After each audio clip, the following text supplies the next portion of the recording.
2023 December മാസത്തിലെ ചില പ്രധാനപ്പെട്ട കറണ്ട് അഫയേഴ്സ് ചോദ്യങ്ങളാണ് നമ്മൾ ഇന്നിവിടെ ഡിസ്കസ് ചെയ്യാൻ പോകുന്നത്. ആദ്യത്തെ ചോദ്യം, രാജ്യത്ത് ആദ്യമായി ജല ബജറ്റ് തയ്യാറാക്കുന്ന നിയമസഭാ മണ്ഡലം ഏതാണ്? ധർമ്മടം നിയമസഭാ മണ്ഡലമാണ്. മുഖ്യമന്ത്രി പിണറായി വിജയൻ പ്രതിനിധാനം ചെയ്യുന്ന നിയമസഭാ മണ്ഡലമാണ് ധർമ്മടം. ധർമ്മടം ദ്വീപ് സ്ഥിതി ചെയ്യുന്നത് അഞ്ചരക്കണ്ടി പുഴയിലാണ്. ഒരു PYQ ആണത്. രാജസ്ഥാന്റെ പുതിയ മുഖ്യമന്ത്രി ആരാണ്? ഭജൻലാൽ ശർമ്മയാണ്. രാജസ്ഥാനിലെ കൂടുതലും മരുഭൂമിയാണ് അല്ലെ, അവിടെ നമുക്ക് പ്രത്യേകിച്ചൊന്നും ചെയ്യാനില്ല, അതുകൊണ്ട് എപ്പോഴും ഭജിച്ചുകൊണ്ടിരിക്കുമായിരിക്കും. അപ്പൊ എന്താണ് രാജസ്ഥാന്റെ പുതിയ മുഖ്യമന്ത്രി ആരാണ്? ഭജൻലാൽ ശർമ്മ. 2023 ഇന്ദിരാഗാന്ധി സമാധാന പുരസ്കാര ജേതാക്കൾ ആരൊക്കെയാണ്? Ali Abu Awwad, Daniel Barenboim. Palestine സമാധാന പ്രവർത്തകനായ അലി അബു അവ്വാദിനും അർജന്റീന പിയാനിസ്റ്റായ ഡാനിയൽ ബാരൻ ബോയിമിനുമാണ് 2023 ഇന്ദിരാഗാന്ധി സമാധാന പുരസ്കാരം ലഭിച്ചത്. അടുത്ത ചോദ്യം, ഇന്ത്യൻ ആർമിയിൽ നിന്നും സിയാച്ചിൻ ഗ്ലേഷ്യറിൽ ഓപ്പറേഷണൽ പോസ്റ്റിലേക്ക് നിയമിക്കപ്പെട്ട ആദ്യ വനിതാ മെഡിക്കൽ ഓഫീസർ ആരാണ്? ക്യാപ്റ്റൻ ഫാത്തിമ വസീമാണ്. സിയാച്ചിനിൽ നിയമിക്കപ്പെട്ട ഇന്ത്യൻ ആർമിയിലെ ആദ്യ വനിതാ മെഡിക്കൽ ഓഫീസർ ആരാണ്? ക്യാപ്റ്റൻ ഗീതിക കൗളാണ്. സിയാച്ചിനിൽ നിയമിക്കപ്പെട്ട ആദ്യ വനിതാ ഓഫീസർ ആരാണ്? ശിവ് ചൗഹാനാണ്. ലോകത്തിലെ ഏറ്റവും ഉയരം കൂടിയ യുദ്ധഭൂമി എന്നറിയപ്പെടുന്നതാണ് സിയാച്ചിൻ ഗ്ലേഷ്യർ. ഇവിടെ നിയമിക്കപ്പെട്ട ആദ്യ വനിതാ ഓഫീസർ ആരാണ്? ശിവ് ചൗഹാനാണ്. ആദ്യ വനിതാ മെഡിക്കൽ ഓഫീസർ ചോദിച്ചാൽ ആരാണ്? ക്യാപ്റ്റൻ ഗീതിക കൗളാണ്. ഓപ്പറേഷണൽ പോസ്റ്റ് നിയമിക്കപ്പെട്ട ആദ്യ വനിതാ മെഡിക്കൽ ഓഫീസർ ചോദിച്ചാൽ ആരാണ്? ക്യാപ്റ്റൻ ഫാത്തിമ വസീമാണ്. അടുത്ത ചോദ്യം, ലോകത്തിലെ ആദ്യ 4ാം തലമുറ ന്യൂക്ലിയർ റിയാക്ടർ നിർമ്മിച്ച രാജ്യം ഏതാണ്? ചൈനയാണ്. ന്യൂക്ലിയർ റിയാക്ടറെ പല ജനറേഷൻസ് ആയിട്ട് ക്ലാസിഫൈ ചെയ്തിരിക്കുന്നു. അതിലെ ഏറ്റവും ലേറ്റസ്റ്റ് ആയ 4th ജനറേഷൻ ന്യൂക്ലിയർ റിയാക്ടർ ആദ്യമായി നിർമ്മിച്ച രാജ്യം ഏതാണ്? ചൈനയാണ്. അന്താരാഷ്ട്ര ടെന്നീസ് ഹാൾ ഓഫ് ഫെയിമിൽ ഇടം നേടിയ ഏഷ്യയിൽ നിന്നുള്ള ആദ്യ പുരുഷന്മാർ ആരൊക്കെയാണ്? ലിയാൻഡർ പേസ് പ്ലെയർ വിഭാഗത്തിൽ, വിജയ് അമൃതരാജ് ടെന്നീസിന് നൽകിയ സംഭാവനകളുടെ വിഭാഗത്തിൽ. അന്താരാഷ്ട്ര ടെന്നീസ് ഹാൾ ഓഫ് ഫെയിം സ്ഥിതി ചെയ്യുന്നത് US-ലാണ്. ഇത് എന്ത് ചെയ്യുന്നു? ടെന്നീസിനും, അതായത് ടെന്നീസ് കളിക്കും പ്രോത്സാഹനം നൽകുകയും അതുപോലെ തന്നെ ടെന്നീസ് കളിക്ക് സംഭാവന നൽകിയ വിവിധ ആളുകളെ ആദരിക്കുകയും ചെയ്യുന്നുണ്ട്. എന്ത്? ഈ അന്താരാഷ്ട്ര ടെന്നീസ് ഹാൾ ഓഫ് ഫെയിം. അതൊരു സ്ഥാപനമാണ്. അത് സ്ഥിതി ചെയ്യുന്നത് US-ലാണ്. 2023 ഡിസംബറിൽ അന്തരിച്ച മുൻ മന്ത്രി ആരാണ്? KP വിശ്വനാഥനാണ്. 1991-94 കാലയളവിൽ കരുണാകരൻ മന്ത്രിസഭയിലും 2014-15 കാലയളവിൽ ഉമ്മൻചാണ്ടി മന്ത്രിസഭയിലും വനവകുപ്പ് കൈകാര്യം ചെയ്തിരുന്നു. അപ്പൊ ഈ അടുത്ത് മരിച്ച മന്ത്രി ആരാണ്? മുൻ മന്ത്രി ആരാണ്? KP വിശ്വനാഥനാണ്. ഇന്ത്യയിലെ ന്യൂനപക്ഷങ്ങൾക്ക് സ്വാതന്ത്ര്യത്തിനുള്ള അവകാശവും തുല്യ അവസരങ്ങളും നൽകുന്നതിനും അവരുടെ അവകാശങ്ങളെക്കുറിച്ച് അവബോധം സൃഷ്ടിക്കുന്നതിനുമായി ഏത് ദിവസമാണ് ദേശീയ ന്യൂനപക്ഷ അവകാശ ദിനമായിട്ട് ആചരിക്കുന്നത്? ഡിസംബർ 18 അപ്പൊ ദേശീയ ന്യൂനപക്ഷ അവകാശ ദിനം എന്നാണ്? ഡിസംബർ 18. ഇങ്ങനെ ഒരു ദിനം ആചരിക്കുന്നതിനുള്ള ആവശ്യകത എന്താണെന്നാണ് ആദ്യം പറഞ്ഞിരിക്കുന്നത്.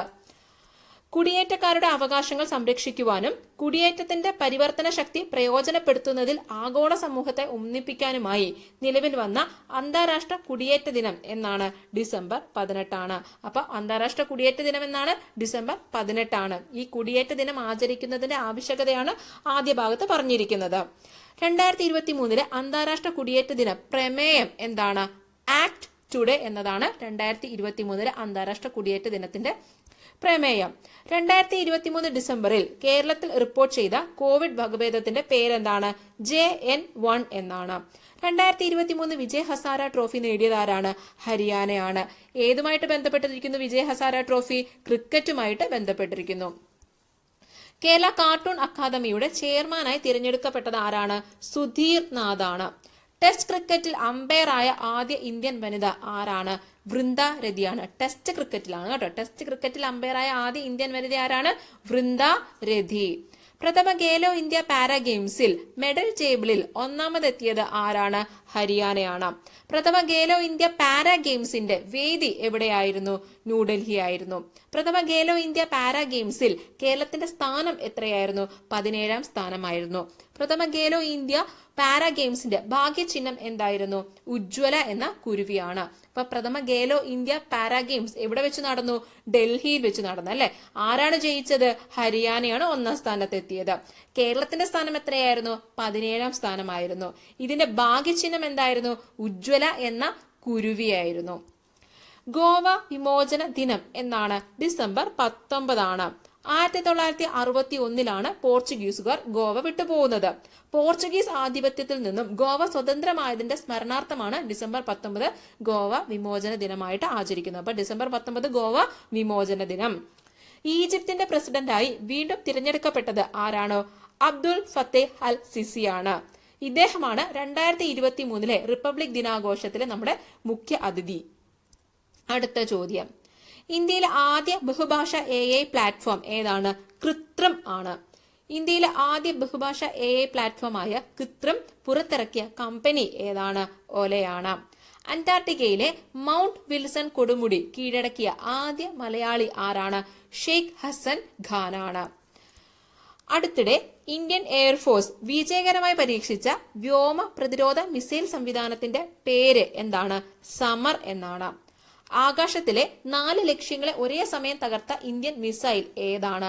ആകാശാണ്. IPL താരലേലം നിയന്ത്രിക്കുന്ന ആദ്യ വനിത ആരാണ്? മല്ലിക സാഗർ ആണ്. IPL താരലേലം നിയന്ത്രിക്കുന്ന ആദ്യ വനിത ആരാണ്? മല്ലിക സാഗർ. 2024 എഡിഷനിലേക്ക് ദുബായിൽ വെച്ച് നടക്കുന്ന ലേലമാണ് മല്ലിക സാഗർ നിയന്ത്രിക്കുന്നത്. ഇന്ത്യൻ വുമൻസ് പ്രീമിയർ ലീഗിന്റെ 2023-24 എഡിഷനിലേക്കുള്ള താരലേലങ്ങൾ നിയന്ത്രിച്ചതും ആരാണ്? മല്ലിക സാഗർ ആണ്.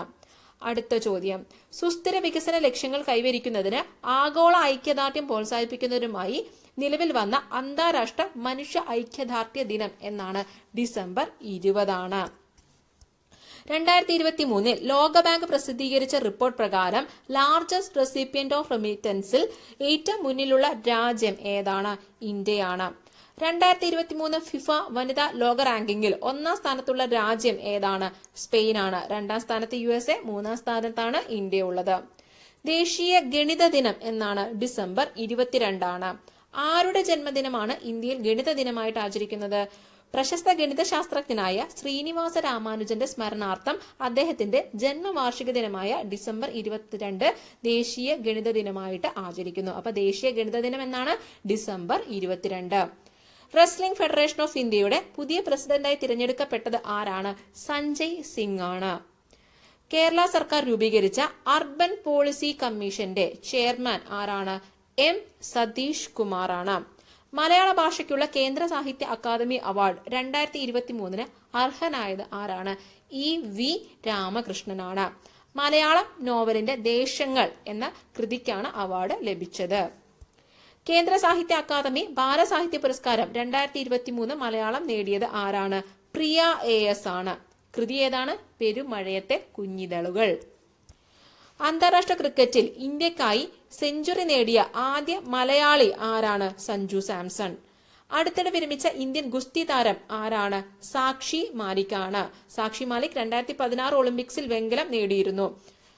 IPLലെ ആദ്യ ട്രൈബൽ താരം ആരാണ്? റോബിനാണ്. ഗുജറാത്ത് ടൈറ്റൻസിലാണ് റോബിൻ ഉള്ളത്. അടുത്തിടെ അന്തരിച്ച ഇടയ്ക്ക വാദ്യ കലാകാരൻ ആരാണ്? തിച്ചൂർ മോഹനനാണ്. ഇങ്ങനെയും ചോദിക്കാം, തിച്ചൂർ മോഹനൻ ഏത് മേഖലയിലാണ് പ്രശസ്തൻ? ഇടയ്ക്ക വാദ്യ കലാകാരനായിരുന്നു. ദേശീയ കർഷക ദിനം അഥവാ കിസാൻ ദിവസ് എന്നാണ്? ഡിസംബർ 23. ഏത് പ്രധാനമന്ത്രിയുടെ ജന്മദിനമാണ് കർഷക ദിനം അഥവാ കിസാൻ ദിവസ് ആയിട്ട് ആചരിക്കുന്നത്? ഇന്ത്യയുടെ 5ാമത്തെ പ്രധാനമന്ത്രിയായിരുന്ന ചൗധരി ചരൺ സിംഗിന്റെ സ്മരണാർത്ഥമാണ് ഡിസംബർ 23 ദേശീയ കർഷക ദിനമായിട്ട് ആചരിക്കുന്നത്. പട്ടികവർഗ വിഭാഗത്തിലെ കുട്ടികളെ ക്ഷയരോഗമുക്തരാക്കുന്നതിനായി കേരള സർക്കാർ ആരംഭിച്ച പദ്ധതിയുടെ പേരെന്താണ്? അക്ഷയ ജ്യോതി എന്നാണ്. അക്ഷയ ജ്യോതി പദ്ധതി ആരംഭിച്ച ജില്ല ഏതാണ്? പാലക്കാടാണ്. 2023 യുനെസ്കോയുടെ ഏഷ്യ പസഫിക് അവാർഡ് നേടിയ കർണികാര മണ്ഡപം സ്ഥിതി ചെയ്യുന്ന ക്ഷേത്രം ഏതാണ്? കുന്നമംഗലം ക്ഷേത്രം, കോഴിക്കോട്. 2024 റിപ്പബ്ലിക് ദിനാഘോഷത്തിൽ മുഖ്യ അതിഥിയായി പങ്കെടുക്കുന്നത് ഏത് രാജ്യത്തെ പ്രസിഡന്റ് ആണ്? ഫ്രാൻസ് പ്രസിഡന്റ് ആണ്. ആരാണ് ഫ്രാൻസ് പ്രസിഡന്റ്? ഇമ്മാനുവൽ മാക്രോൺ ആണ്. വിദേശത്തുള്ള ഇന്ത്യക്കാരുടെ സുരക്ഷിതമായ സഞ്ചാരത്തിനായി UN മൈഗ്രേഷൻ ഏജൻസി ആരംഭിക്കുന്ന പദ്ധതി ഏതാണ്? പ്രോജക്ട് പ്രയാസ് ആണ്. പ്രയാസിന്റെ ഫുൾ ഫോം എന്താണ്? Promoting regular and assisted migration four youth and skill professional. 2023 തനിക്ക് ലഭിച്ച പത്മശ്രീ കർത്തവ്യപഥിൽ ഉപേക്ഷിച്ച കായിക താരം ആരാണ്? ബജ്രംഗ് പൂനിയാണ്. 2019 പത്മശ്രീ ലഭിച്ചിരുന്നു. 2020 ഒളിമ്പിക്സിൽ ഗുസ്തിയിൽ വെങ്കല മെഡലും നേടിയിരുന്നു. ഇന്ത്യയിൽ നിന്നുള്ള ഒരു ഫ്രീ സ്റ്റൈൽ ഗുസ്തിക്കാരനാണ് ബജ്രംഗ് പൂനിയ. അടുത്ത ചോദ്യം, 2023 ഫിഫ ക്ലബ് ലോകകപ്പ് ജേതാക്കൾ ആരാണ്? മാഞ്ചസ്റ്റർ സിറ്റി, ഇംഗ്ലണ്ട് ആണ്.